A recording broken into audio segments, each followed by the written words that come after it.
नमस्कार, बहुत स्वागत है आपका। आज हम बात करेंगे अपामार्ग की, जिसको हम लठजीरा भी कहते हैं। आपके आसपास अभी जैसे कि बारिश के मौसम में ये पौधा आपको ज़्यादा दिखेगा। और इस पौधे का पहचान ये है कि जब आप इसके पास से गुजरेंगे ना, तो इसके जो फल है वो आपके वस्त्र से, कपड़े से चिपक जाते हैं। आपने देखा होगा, कहीं आप सफ़र कर रहे होंगे, कभी बचपन से लेकर अभी तक आपके साथ ऐसा ज़रूर हुआ होगा, कुछ ना कुछ आपके कपड़े में चिपक गया है। तो ये जो चिपकता है ना, इसको लठजीरा कहते हैं। लठजीरा का आयुर्वेद में महत्व है और ये एक तरह से तंत्र क्रियाओं में भी इसका प्रयोग होता है। इसके बहुत सारे फायदे हैं, तो पहले चलिए शुरुआत करते हैं। जिसको हम अपामार्ग भी कहते हैं। आप अगर थोड़े से रोड से साइड में जो झाड़ जंगल होता है ना, उस साइड चले जाएं तो आपको ये पेड़ आराम से मिल जाएगा। क्योंकि देखिए, जब हालांकि ये पेड़ जो है बारिश के मौसम में ज़्यादा उगाता है। आपने देखा होगा, कभी कभी आप कहीं से क्रॉस कर रहे हैं, आपके कपड़े में नीचे साइड, पैर साइड कुछ कुछ जीरे के तरह हरा हरा सट चिपक जाता है। एक एक करके निकालना पड़ता है। इसकी यही पहचान है, ये चिपक जाता है। तो इस पौधे को हम कहते हैं लठजीरा, अपामार्ग। और इस पौधे का तंत्र क्रियाओं में बहुत प्रयोग है और इसका प्रयोग भी अमोघ माना जाता है। आप इसका प्रयोग कैसे करेंगे, चलिए जानते हैं। हम 8 से 10 प्रयोग बताएंगे, कोई भी अपनी सुविधा अनुसार कर सकते हैं। वैसे तो माना यह भी जाता है कि अपामार्ग की टहनी से अगर आप दातुन करें, दांतों को साफ करें, तो आपकी वाणी में सम्मोहन शक्ति, यानी आपको लोग सुनना चाहेंगे, सभा को संबोधित करने की शक्ति आ जाती है। आप किसी को भी कुछ कहेंगे तो वो आपकी बात जरूर मानेंगे, अगर लगातार आप इसका प्रयोग करें तो। कम से कम 1 महीने से लेकर 6 महीने तक। माना जाता है किसी भी पुष्य नक्षत्र, खासकर जब रवि पुष्य हो या गुरु पुष्य हो तो ज़्यादा अच्छा, नहीं तो किसी भी पुष्य नक्षत्र में आप इसको घर ले आए, जड़ को, इस पौधे की जड़ को। अब इसको पानी की सहायता से पत्थर पर घिस कर उसका पेस्ट बनाएं, और थोड़ा थोड़ा करके आप घिस कर बना सकते हैं। आप चाहें तो इसको सुखा कर आप इसका पाउडर भी इस्तेमाल कर सकते हैं, गीला करके। इसको आपको तिलक लगाना है अपने माथे पर, ठीक बीचों बीच, ठीक है, आईब्रो के पास जो आप तिलक लगाते हैं ना, वहीं पर। और लगाकर आप किसी के भी सामने जाएंगे, वो आपके वशीभूत हो जाएगा और आप जो मनचाहा कार्य चाहेंगे करवाना किसी से, वो कर देगा। तो ये वशीकरण टोटका एक सरल टोटका है, लेकिन इसके असर हैं। वैसे तो इसको जैसे कि माना जाता है भृंगराज, सहदेवी का पुष्प, लाजवंती और अपामार्ग, अगर ये चारों मिल जाए तो इन चारों को समान मात्रा में पीस लें, पेस्ट बना लें और मस्तक पर तिलक लगाएं। जिस भी व्यक्ति के सामने जाएंगे, एक बार में ही सम्मोहित वो हो जाएगा और आप जो भी कार्य उसको कहेंगे वो कर देगा।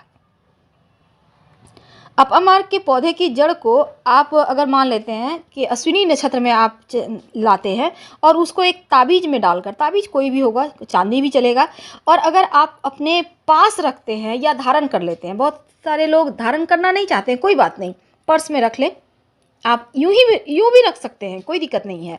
यकीन मानिए, आप किसी भी मुकदमे में, इंटरव्यू में, आप जहाँ भी जाएंगे, हर जगह आपका कार्य होगा, कहीं भी आपके विपरीत फैसला नहीं जाएगा। श्वेत अपामार्ग, श्वेत जो जिसमें सफ़ेद टहनी वाला जो अपामार्ग है, आप उसको अभिमंत्रित कर ले। कहने का तात्पर्य, एक दिन पहले न्योता देकर आइएगा, कहिएगा हम आपको अपने साथ ले जाना चाहते हैं कि आप मेरा साथ दें। हम चाहते हैं कि हमारे से बहुत सारे कार्यों में विघ्न बाधाएं हैं, वो समाप्त हो जाए। यकीन मानिए, शत्रु भी आपके वश में हो जाएगा और कभी वो आपके विरुद्ध नहीं जाएगा। बस आपको इसको अपने पास रखना है। तिलक भी लगा सकते हैं, पास में भी रख सकते हैं। तो अपामार्ग का जो पौधा है, इसको जड़ सहित अगर उखाड़ कर ले आते हैं तो बहुत अच्छा। और साथ ही ओम वें रिंग नमः, वैसे तो बहुत सारे मंत्र हैं, लेकिन मंत्र को जपने में बहुत सारे उलझने होती है। कई बार समय सही नहीं मिला, लोग बीच में डिस्टर्ब कर दिए, तो उससे अच्छा आप सिंपल तरीके से प्रयोग करें। अपामार्ग के फूलों की माला अगर कोई व्यक्ति धारण करके रखता है तो उसके संपर्क में आने वाले सभी व्यक्ति उसके वशीभूत हो जाते हैं। छोटे छोटे पुष्प होते हैं। अब अपामार्ग की जो जड़ है, अगर उसको आप धतूरे की जड़ में मिलाकर, आप अगर किसी को बस में करना चाहते हैं, उसको मिलाकर अगर आप थोड़ा सा, ज़्यादा नहीं, थोड़ा सा अगर आप खा लें नियमित रूप से, तो जो भी व्यक्ति के सामने आप जाएंगे वो आपके शरीर में ही आकर्षण शक्ति आ जाता है। आपने देखा होगा बहुत सारे लोग हैं, उनकी वाणी में शक्ति होती है, खासकर बड़े बड़े नेता हैं या बड़े बड़े बाबा लोग हैं। आखिर क्यों लोग उतने सभा में आते हैं? तो सम्मोहन शक्ति है वाणी में, उनके तिलक में, उनके शरीर में। यही तो इसकी खूबी है। तो अश्विनी नक्षत्र वाले दिन अगर आप अपामार्ग मार्ग के एक पूरे पौधे को, जिसमें कि जो फल वगैरह लगते हैं सब कुछ लगा हो, जड़ से ही उखाड़ लें, और सूर्योदय या सूर्यास्त के पहले ही आपको ये करना है, यानी कि रात में अंधेरे के बाद नहीं करना। अब जड़ को तोड़ लें और तने को वहीं पर फेंक दें। जड़ को आपको उठाकर ले आना है, और जिस भी व्यक्ति को आप बस में करना चाहते हैं उसका नाम लेकर अपने पास रख लें और घर से निकल जाए। देखिए वो कैसे आपका फटाफट से काम करेगा और आपके बस में आ जाएगा। वैसे तो माना जाता है कि अपामार्ग के पौधे से संतान का सुख, यानी कि निसंतान दंपत्ति को संतान का सुख मिलता है, और यहाँ तक कि विष का असर, विष यानी कोई भी जीव जंतु काट ले तो उसका भी असर कम हो जाता है। अगर किसी को दांतों मसूड़ों की परेशानी है तो अपामार्ग की टहनी से दातुन करे तो वो भी खत्म हो जाता है। मसूड़ों से आने वाले जो खून होते हैं वो भी आना बंद हो जाता है। और अगर इसके पत्तों का रस रुई के फोहों की सहायता से दांत दर्द के ऊपर रखा जाए तो दर्द समाप्त हो जाता है। माना जाता है कि कोई स्त्री प्रसव पीड़ा से परेशान है और पुष्य नक्षत्र में लाया गया अगर सफ़ेद अपामार्ग की जड़ को काले कपड़े में बांधकर स्त्री के गले या कमर में बांध दे तो पीड़ा समाप्त हो जाएगा और शीघ्र संतान की प्राप्ति हो जाएगी। तो इसका प्रयोग बहुत अमोघ है। माना जाता है किसी व्यक्ति को बुखार है और इसके फूलों की माला बनाकर पहने दे तो उसका बुखार एक पल में ही समाप्त हो जाता है। इसके प्रयोग बहुत है, लेकिन सबसे बड़ी चीज़ है इसको लाने का तरीका, क्योंकि लाने का तरीका ही बताता है कि वो कितना असर करेगा। जब आप किसी चीज़ को शुभ मुहूर्त में लाते हैं तो वो जल्दी असर करता है। अब चलिए, आपके मन में होगा कि संतान की प्राप्ति कैसे हो। देखिए, अगर लाख प्रयास के बाद भी संतान प्राप्त नहीं हो पा रहा हो तब लाल अपामार्ग जो बीज होते हैं ना, वो लाल लाल हल्के से लालपन लिए हुए दिखते हैं कि तो उसी अपामार्ग की जड़ को आप जलाकर भस्म बना लें। गाय के दूध के सहारे सेवन किया जाए तो संतान की प्राप्ति होती है। अगर आपके व्यापार में लगातार हानि हो रहा हो तब रवि पुष्य नक्षत्र में श्वेत अपामार्ग को व्यावसायिक स्थान पर रख दें जड़ को लाकर।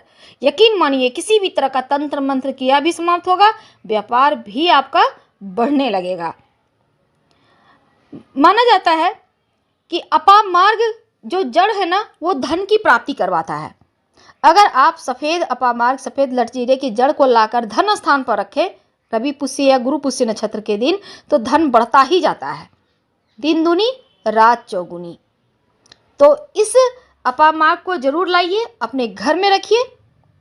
यकीन मानिए धन तो बढ़ेगा, लेकिन आप जब घर के मुख्य दरवाजे पर इसको काले धागे के सहारे आप बांध कर लटका दें अपामार्ग की जड़ को, तो शत्रु शांत हो जाते हैं। अगर कोई शत्रुता रखकर आपके घर में भी आ रहा है तो वो शत्रुता भूल जाएगा, आपके साथ मित्रवत व्यवहार करने लगेगा, यानी ऊपरी बाधाओं को हटा देता है।